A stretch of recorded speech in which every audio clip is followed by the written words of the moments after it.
Welcome everyone. Today what I want to show you is how I create my task cards that I have set up so that students can only advance them when I want them to. So they have to click on the answers to advance the task cards. We've all had the experience of when students are in PowerPoint or Google Slides and they are on the slide, it's being presented, and they can click anywhere they want and advance the slides. They don't have to actually click on the answers. And that is always frustrating because we want them to click over here on the answers. And I've developed a set of task cards that prevents them from doing this. The first thing that I always do, even though I'm going to put these into Google Slides, is create them in PowerPoint first. And I do this so that I can protect the background from any accidental or accidental on purpose adjustments of my questions, my pieces. I don't want Percy the parrot flying around the screen or anything like that. And so I create everything first in PowerPoint, and that's where I do all my design techniques. Then I come over here and I do a save as, choose where I want to save it. And then instead of leaving it as a PowerPoint, I come down and I choose either JPEG or PNG. It doesn't matter which one. And once I click save, it's going to ask me, do I want all slides or just this one? And I will say all slides. I'm going to cancel right now because I've already done this. But I say all slides, it creates a brand new folder in my location that has a JPEG or a PNG image of every single slide. I'm then ready to come over to my Google Slide presentation. And this used to drive me crazy because it was so difficult and so time consuming to insert every single one of these images as backgrounds. But I learned about this cool add-on called Slides Toolbox. And you can get it by clicking on Add-ons, Get Add-ons, and then search for Slides Toolbox. I've already installed it, so I'm just going to click Open. And after it opens, I'm able to come over here and click Import Tools, Create Slides from Images. Now all I have to do is say Set as Page Background, Next, and I'm going to choose Upload. And I'm going to navigate on my computer to where I have those images stored.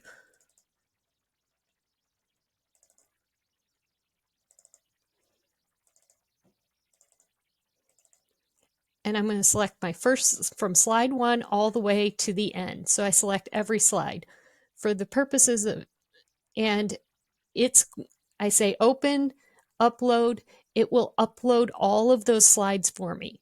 Now, today I don't want to upload all of them because it does take a few moments to do that, and I don't want to be sitting here that long. So I'm only going to upload a few. I'm going to upload slide 1 and 2 along with the answers for slides 1 and 2, which are 32, 33, 34, 35. And I go ahead and say open, upload. And it takes a few seconds. The more slides you have, the longer it takes to upload, of course. And all I have to do is sit back and wait. Previously, I would have to right-click on every slide, choose the background, navigate to where it was stored, and then put the background in by hand. So now that I have these slides uploaded here, it looks like I chose the wrong one for one, but that's okay. We can still accomplish our purposes here.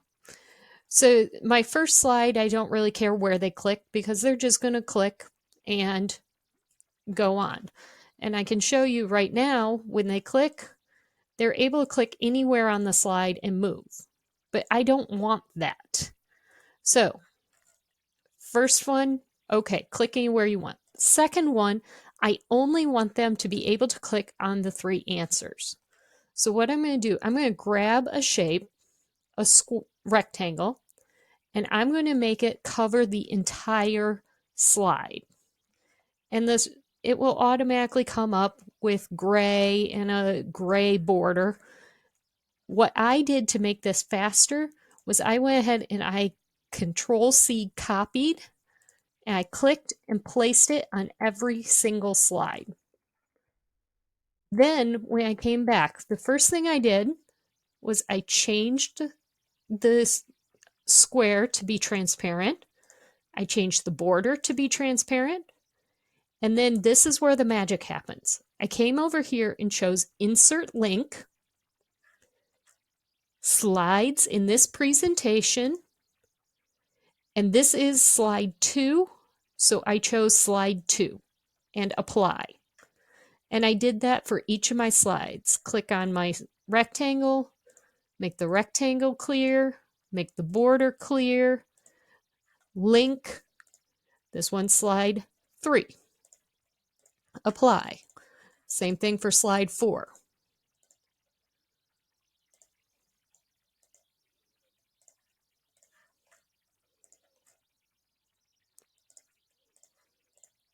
And 5 again, click the slide, make the square transparent, make the border transparent, hyperlink, slide 5 links to slide 5. Sometimes you have to kind of adjust where the speaker notes line is so you can get to all of the slides. There we go. And one last one, make it transparent with a transparent border and link it to slide 6. Now, when my students click on the first slide, they can still advance by clicking anywhere. But when they click on slide 1, it goes absolutely nowhere. They are always directed back to this slide. Now, we do want them to be able to click our answers over here. So the procedure is much the same. I'm going to come get a square, draw my square over my boat, Control-C, Control-V, to copy and paste my square and put one over each boat. Now this time I want them to be able to get to a slide telling them if they were correct or not. In this case, the correct answer is our, the bottom one, possessive. So I'm going to take this square, make it clear, make the border transparent. I'm going to hyperlink to my incorrect answer, which in this example is slide 4. So I'm going to choose slide 4. Same thing for right here. And actually, I'm just going to delete this. I'm going to Control-C, Control-V.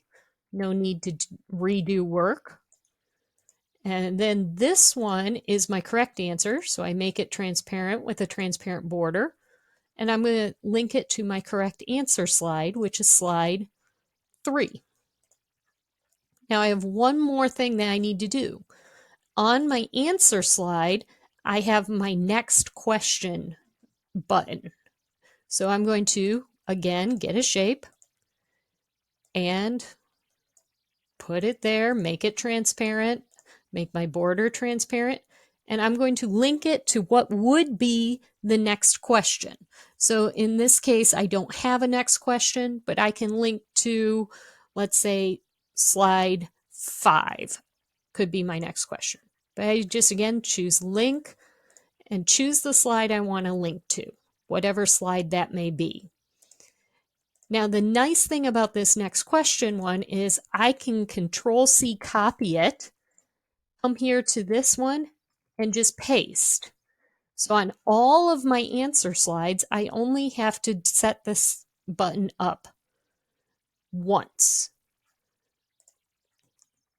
This one would be my answer slides for a different question, so I'm going to link it to a different slide, but at least I can copy and paste some of it.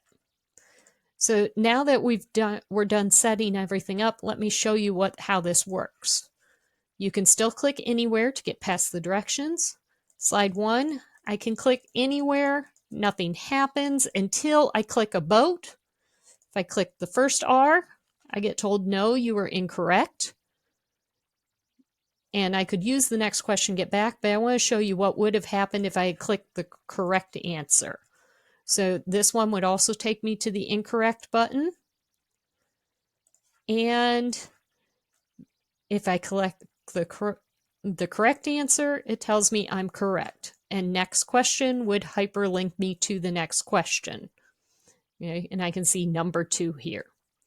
I hope that helps you to better understand how to make these slides task cards so that your students are forced to click on the places where you want them to click. And I hope that you have a great time making them.